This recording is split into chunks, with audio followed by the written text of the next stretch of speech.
제가 교회를 개척한 지도 이제 7년째를 바라보고 있습니다.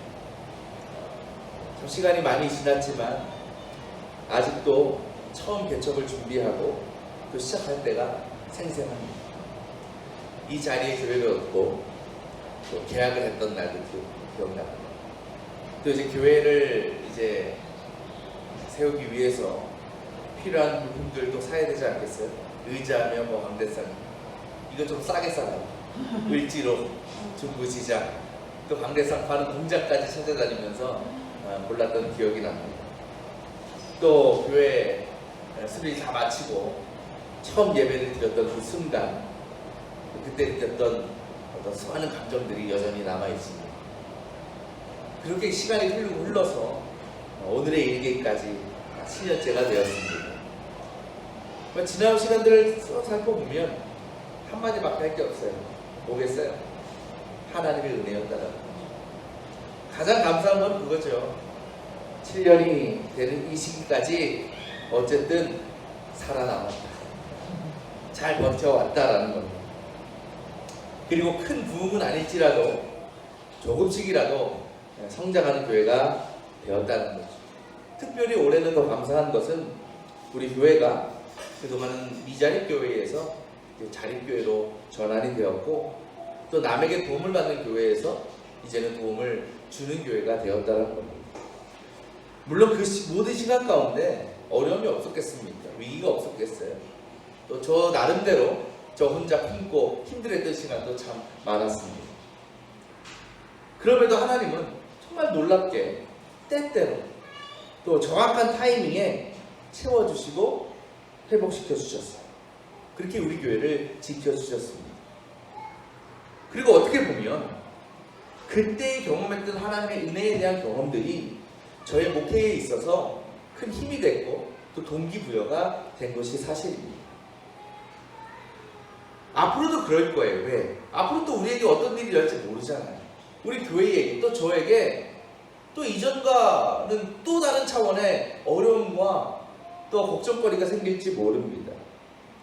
그럼에도 지난 시간 동안에 경험한 하나님의 손길을 내가 알기 때문에 그 은혜를 내가 기억하고 있기 때문에 어떤 상황에서도 그때를 기억하면서 힘을 얻고 용기를 얻고 맡겨주신 일들을 잘 감당해 나갈 수 있다라는 거죠. 그렇게 볼 때 우리의 삶 가운데 만나는 수많은 일들 많잖아요. 여러분 한번 지난 시간들 한번 돌이켜보세요. 지나온 날들, 특별히 신앙의 모습을 한번 생각해 보시길 바랍니다. 분명히 우리 변화됐어요. 이전과 달라졌어요. 그렇죠? 특별히 우리가 그리스도인으로서 또 이 교회의 성도로서 우리가 얼마나 하나님의 은혜를 많이 누려왔는지, 그래서 우리의 신앙에 어떠한 변화가 있었는지를 우리는 늘 돌아볼 수 있어야 돼요. 여러분은 어떻습니까? 여러분의 그동안의 신앙생활을 돌아보면 짧게는 몇 년, 길게는 수십 년의 그 신앙의 삶을 돌아볼 때에 어떤 놀라운 변화나 성장의 모습이 있었습니까? 그러길 바랍니다. 혹시나 아니면 여전히 정체되어 있거나 오히려 이전보다 하나님과 더 멀어진 삶을 내가 살아가고 있지는 않습니까? 오늘 말씀에서 예수님께서 제자들을 부르시고 처음으로 제자들을 파송하시는 장면을 기록하고 있습니다. 그러면서 예수님께서 제자들에게 너희들이 파송을 나가서 복음을 전할 텐데 그때 너희가 무엇을 해야 되는지를 알려주셨어요. 그것이 뭘까요? 12절에 이렇게 말씀하시죠. 너희가 그 집에 들어갈 때에 평화를 빈다고 인사하여라. 그러니까 복음을 전하고 누군가의 집에 들어갈 때에 평화의 인사를, 평화의 기도를 해주라는 것이었어요. 근데 거기서 예수님이 뭘 말씀하시냐면 만약에 그 인사를 했을 때에 그 집주인이나 상대방이 그 인사를 받아들이면 오늘 말씀 보면 알맞다라는 표현 하시거든요. 그 알맞다가 내가 해주는 평화 인사를 감사함으로 받아들이고 이제 같이 뭐 우리 성사실 때 인사하잖아요. 그것처럼 그렇게 해주는 사람이 있으면 그 집에 머물면서 복음을 전해라 말씀하셨어요. 그러면서 뭘 말씀하시냐? 그 집도 평화가 임할 것이다. 너의 평화의 기도를 받는 집은 내가 평화를 주겠다라는 거예요. 근데 거기까지 좋은데 예수님은 또 뭘 말씀하시냐? 그렇지 않은 집에 대해서 말씀하셔요. 그러니까 제자들이 평화 인사를 전할 때에 분명히 그 인사를 받아들이지 않고 거부하는 집이 있을 거라는 거예요. 그때 예수님께서 뭐라고 말씀하시느냐? 여러분 상식적으로 우리가 예수님의 제자라면 여러분이 한번 파송을 나갔다고 생각해 봅시다. 어느 집에 갔어요. 내가 평화 인사를 했어요. 복음을 전했어요. 받아들이면 좋은데 거부해. 받아들이지 않아. 그럼 어떻게 해야 돼요? 그래도 붙들고 있어야지. 그게 아니고요. 조금만 더 들어보세요. 진짜 놀라운 말씀이에요. 구원의 복음이에요. 그래야 되지 않겠어요? 포기하지 않고 끝까지 복음을 전해야 돼. 그게 정상적인 신앙의 사고 방식입니다. 그런데 오늘 예수님 뭐라고 말씀하시냐? 그런 사람이 있으면 어떡하냐? 너희의 발에 묻은 먼지를 떨어버려라. 이것이 무슨 의미일까요? 사실 이 발에 먼지를 떨어버리라는 말은 어떻게 보면 유대인들의 그 이방인들을 향한 어떤 격언이랄까요? 그런 거라고 할 수 있어요. 왜냐하면 그 당시 어떤 관습이 있었냐? 유대인들은 이방인을 싫어했잖아요. 왜? 부정하다고, 더럽다고. 그런데 어떤 일이 있었냐면 길을 가다가 이방인의 땅에 들어갈 일이 있을 거 아니에요. 이방인이 사는 지역을 지나갈 일이 있을 거 아닙니까? 그죠? 그럼 뭐예요? 어떻게 생각했어요? 이방인들이 부정하니 이방인들이 사는 땅도 부정하다라고 믿었어요. 그래서 그 땅을 지나서 집으로 돌아오면 이스라엘 땅으로 돌아오면 뭐해? 먼지를 떨어버리는 거예요. 왜? 부정한 거 묻었다고. 이방인 마을 지나가면서 묻었던 그 부정한 것들 털어버려요. 근데 오늘 말씀은 그렇게 생각할 수 없어요. 왜? 주님은 오늘 말씀 뭐라고 얘기하시냐? 이방으로 가지 말라 그랬거든요. 사마리아로 가지 말라 그랬거든요. 우리 너희 민족에게 전하라 그랬거든요. 그런데 이 말씀은 어떤 의미가 있을까? 우리도 그러면 이렇게 생각할 수 있겠죠. 예수님이 복음을 받아들이지 않는 사람을 부정하다고 생각하시는구나. 그래서 그 집에 나올 때 그곳을 부정한 곳으로 간주해서 그렇게 먼지를 떨어버리라고 말씀하시는 거구나 라고 생각할 수 있어요. 하지만 그것이 아닙니다. 오늘 주님께서 말씀하시는 발의 먼지를 떨어버리라. 그 발의 먼지는 무엇이냐면 그 지역이 아니에요. 그 사람이 아니에요. 바로 제자들의 마음을 가르쳐요. 보세요. 아무리 예수님의 제자들이지만 인간이에요.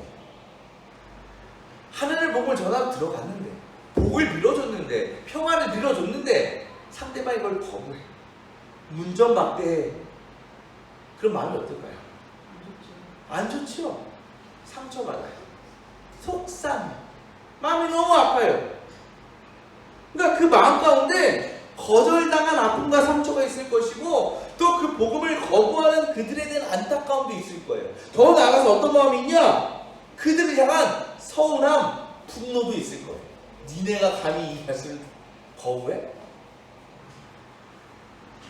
지금 예수님께서 떨어버리라고 하시는 것이 그 먼지가 바로 그거예요.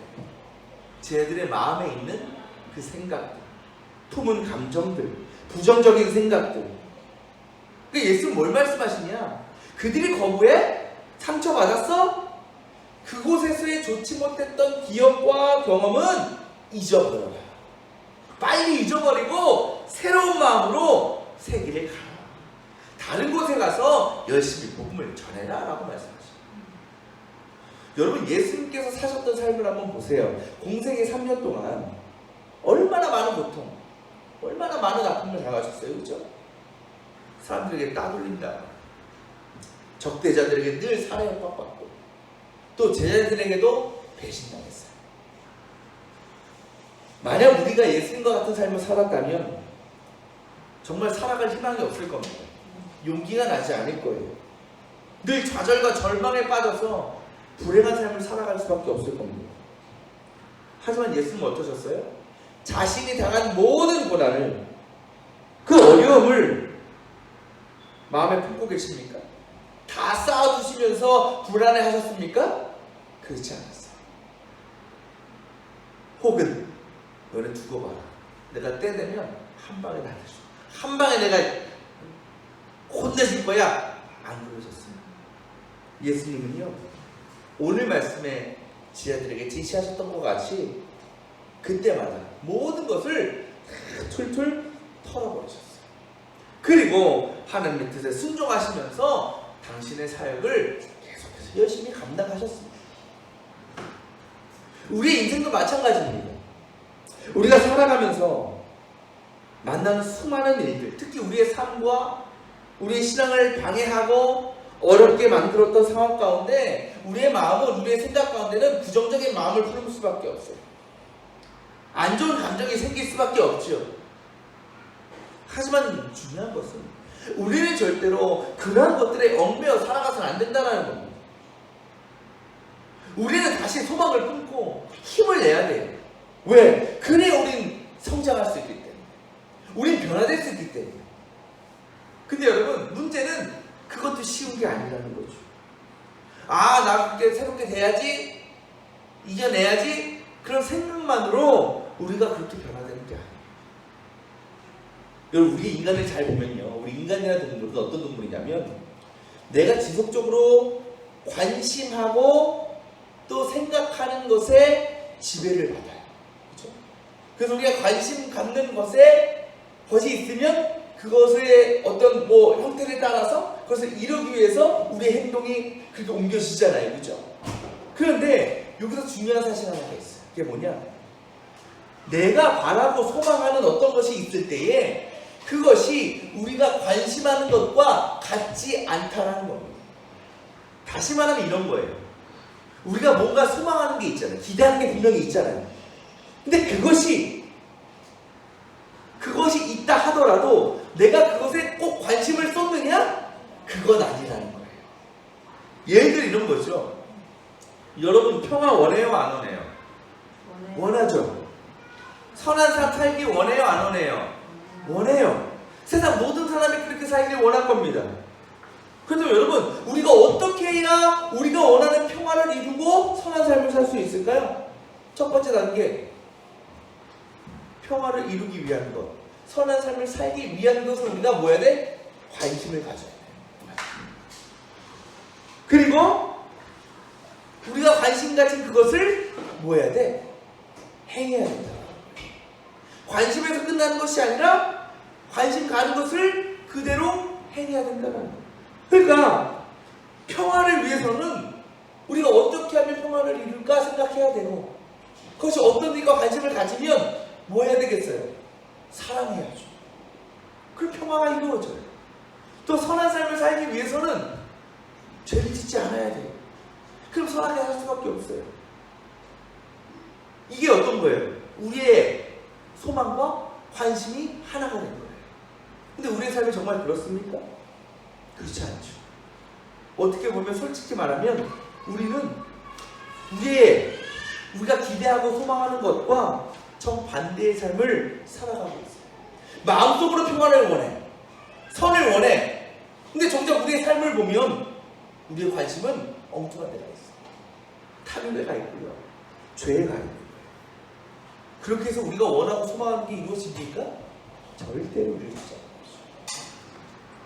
그렇다면요, 우리에게 필요한 것은 내가 원하는 것을 꿈꾸고 소망하는 게 아닙니다. 바로 우리의 소망과 우리의 관심을 하나로 모아야 되는 거예요. 특히 하나님의 자녀된 우리들은 더 그래야 됩니다. 우리가 하나님의 자녀로서 우리에게 가장 큰 소망이 뭐가 되어야 됩니까? 다른 거 없어요. 하나님의 기쁨, 하나님의 영광을 위한 삶을 사는 거예요. 바라기는 우리 모든 성도들 가운데 그 소망이 있기를 원합니다. 그렇다면 그 일을 이루기 위해서 우리가 어떤 일을 해야 되냐? 하나님께서 기쁨과 영광을 받으실 만한 그 일들을 관심해야 돼요. 찾아야 돼요. 행해야 돼요. 하나님이 원하시지 않는 것에 대해서는 외면할 수 있어야 되고요.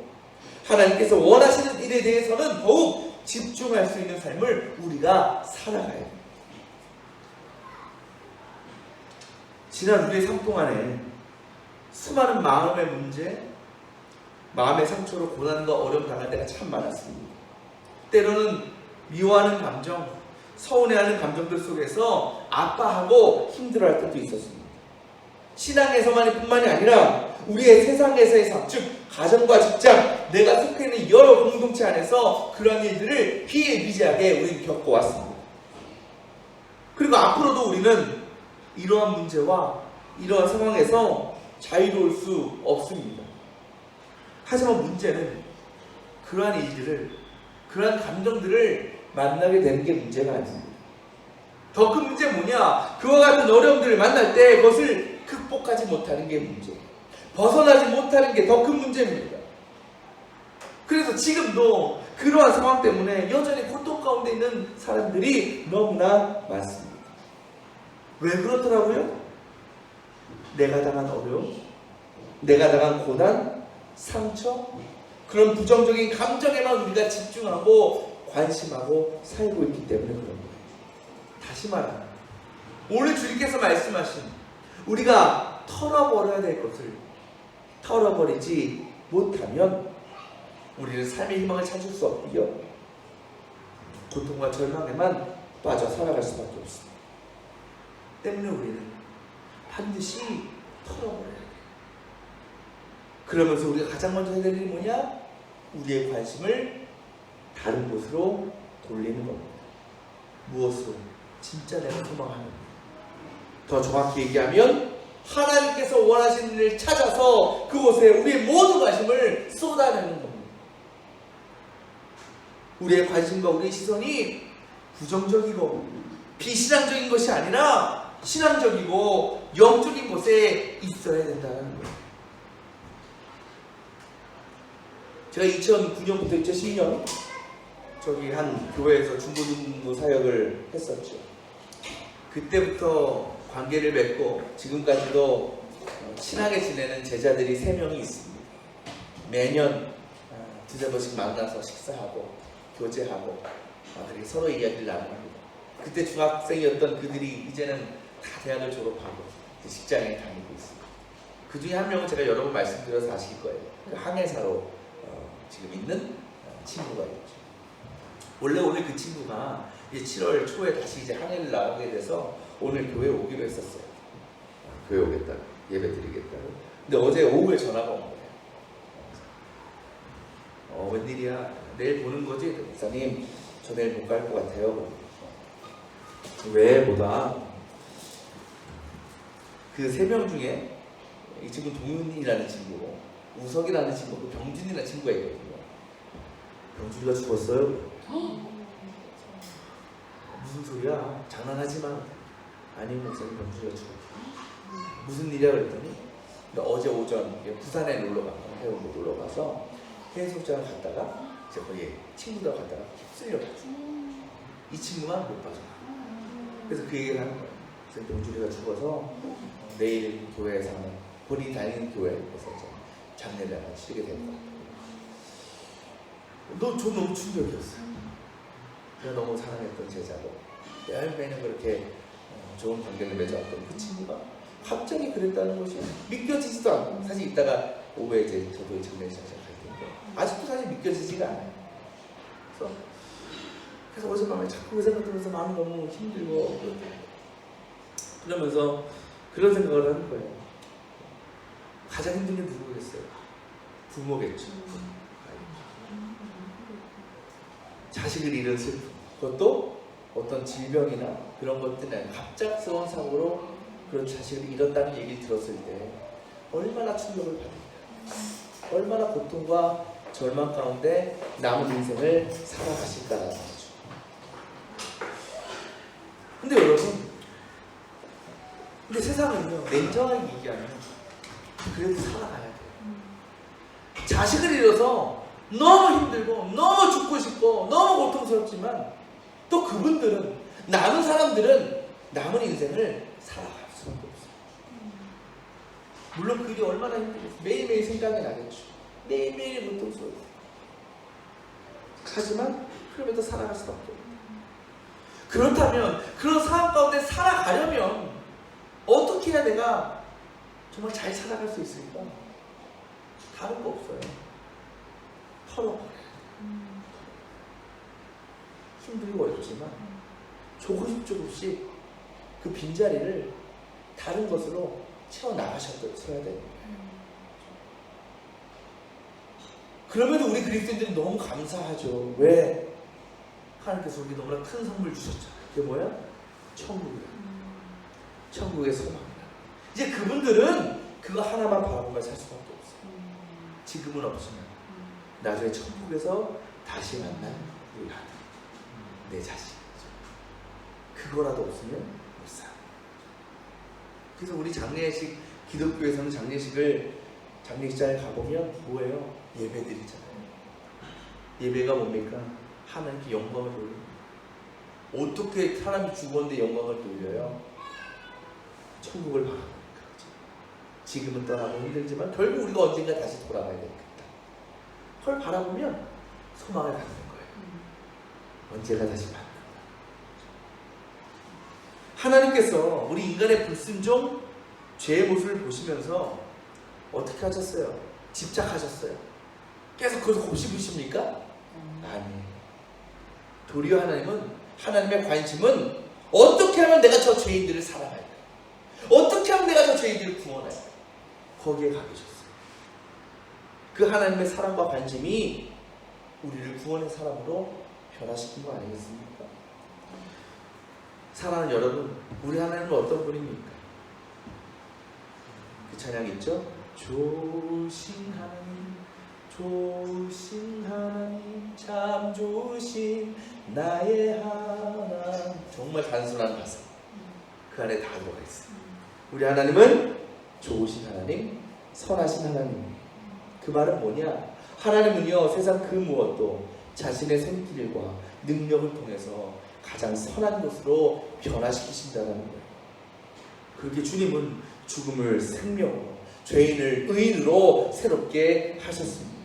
그리고 그 하나님은 지금도 동일하게 일하시면서 자신의 존재를 드러내십니다. 우리가 그것을 믿을 수만 있다면, 믿기만 한다면 우리가 삶 가운데 만나는 모든 경험들은 버릴 것이 하나도 없습니다. 왜? 그 모든 것이 하나님의 선하심을 드러내는 귀한 도구로 사용될 수 있기 때문에 그렇습니다.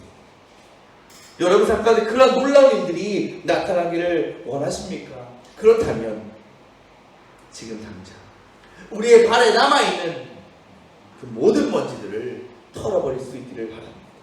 우리의 신앙과 삶을 방해하는 감정들, 생각들, 과거의 모든 상처와 아픔들 다 잊어버리고 우리의 모든 소망과 관심을 오직 하나님께 돌릴 수 있기를 바랍니다. 그때 바로 하나님께서는 자신의 선하심과 신실하심의 역사를 시작하시는 것입니다. 더 이상 지나간 과거, 현재의 상황에 얽매이지 말고 앞으로 새 일을 행하실 하나님을 신뢰하시고 또 그 일을 위하여 하나님께서 기뻐하시고 원하시는 일들을 잘 감당해 나갈 수 있는 저와 여러분 되시길 바랍니다. 그래서 앞으로 우리 모든 성도들의 신앙과 삶 가운데 하나님께서 이루시는 새로운 회복과 또 변화 역사들이 충만히 나타나기를 축원합니다.